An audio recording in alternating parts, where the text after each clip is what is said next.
Yo, my name's Kyle Wilson, former amateur MMA champion with 10 plus years experience training across various different martial arts.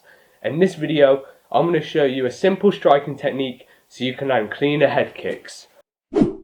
So before I demonstrate the technique, let's just have a bit of a conversation about kicking.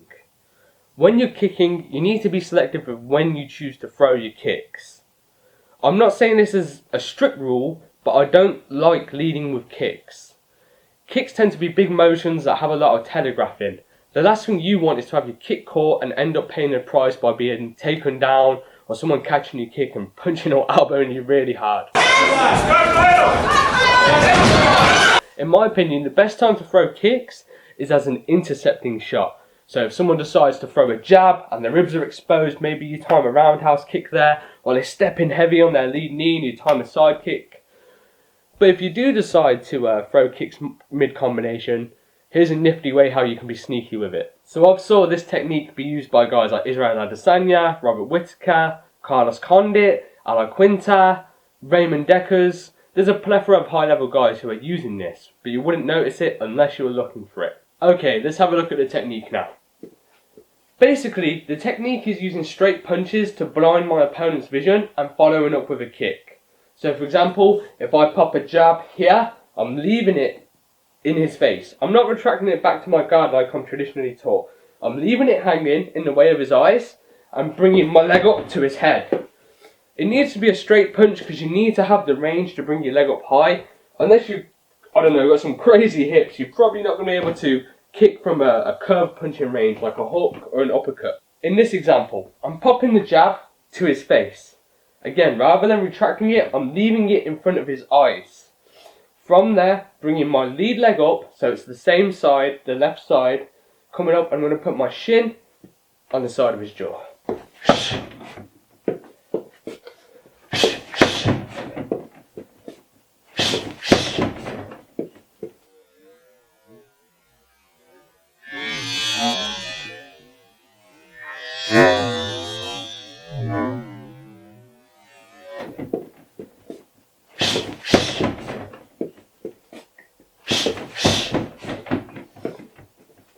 Now, notice how, again, rather than retracting, it's staying out there.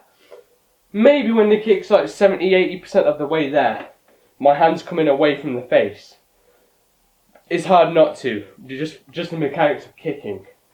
But rather than seeing the kick coming from all the way back here, they only have this 20% to react to, because I've blinded the first half of the motion, and that's what's going to help me land my kick. Let me demonstrate some more.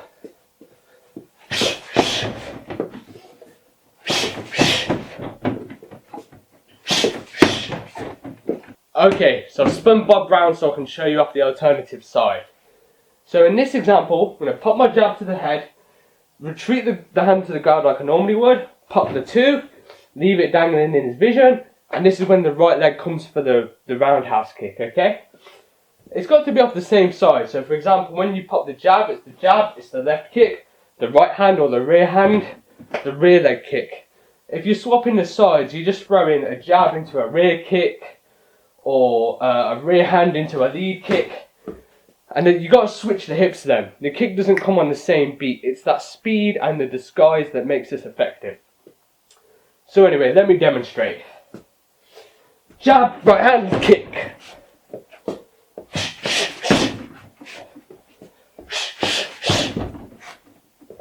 So if you're struggling to do that, here's a slightly different variation that I've sort been used by Robert Whittaker. Robert will pop the jab to the head. Rather than throwing the right hand to the head, he'll throw it over the shoulder intentionally, which brings his body almost in this position where his centre of gravity is as though he's already thrown the head kick, but he just whips the leg up after. Let me show you what I mean. He'll throw the jab, right hand to the shoulder, head kick.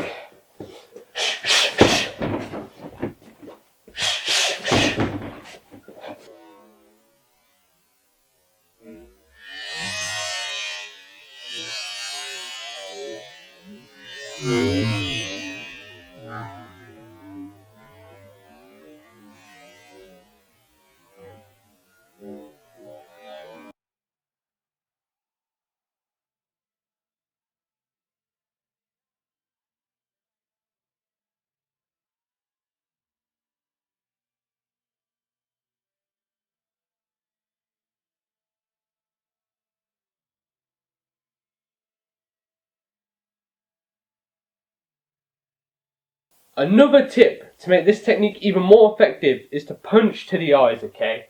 So consider, this technique really works because you're blocking their vision, okay? They can't see the kick coming. Now imagine they've got a watery eye and then you're blocking their vision. That's going to be horrible. And anyone who's ever sparred and has been punched in the eye know how hard it is to see when your vision turns all watery. So in this example where I'm using the 1-2, let's say I've jabbed across the head to the eye, okay? And then I'll throw that 2. So the eyes are watery. When the 2 comes, especially if you're doing a kickboxing match and you've got gloves on and you're blocking their vision, there's no way they're going to see the follow-up head kick. On that note, let me just be clear that I don't condone eye pokes, but punching to the eye is legal. And just like it's worth investing to the body to knock someone's cardio, I believe you should invest in the eyes. If they can't see what's coming, they're not going to block as effectively, and if they can't see you as well, they can't strike as effectively. So it is going to pay dividends for you. If gyms are open where you are in the world, give this a go in your sparring sessions, then come back to the comments and let me know how you got on. If you found it to be effective, give me a like, subscribe for more tips like this, and give me a follow on Instagram @CombatKyle. I appreciate your time watching my videos, so thank you.